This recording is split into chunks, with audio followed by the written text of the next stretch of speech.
Just intonation. Just intonation is a tuning system where the intervals between notes are based on simple whole number ratios, such as a ratio of 3 to 2 for a perfect fifth.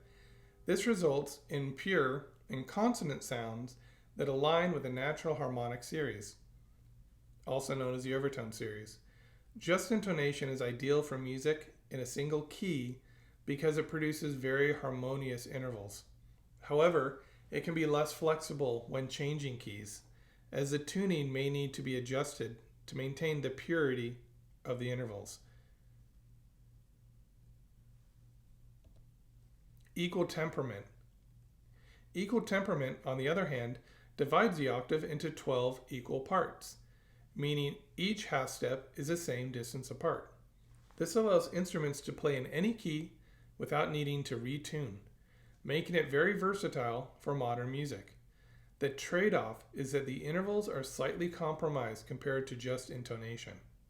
For instance, a perfect fifth in equal temperament has a frequency ratio of approximately 1.498 to 1, which is close but not exactly 3 to 2.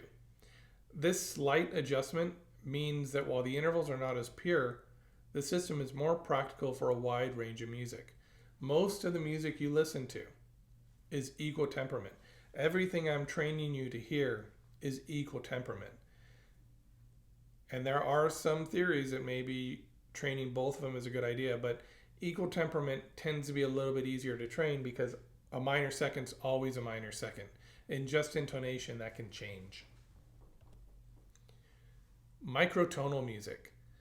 Microtonal music involves the use of intervals smaller than a semitone, known as microtones.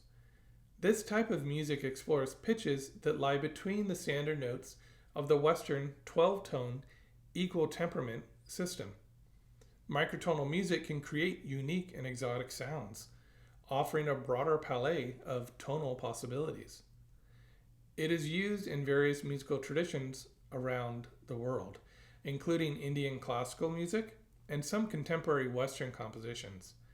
By incorporating microtones, composers and musicians can achieve new textures and expressions that are not possible within the confines of traditional Western tuning systems. And we'll talk more about this as the series unfolds.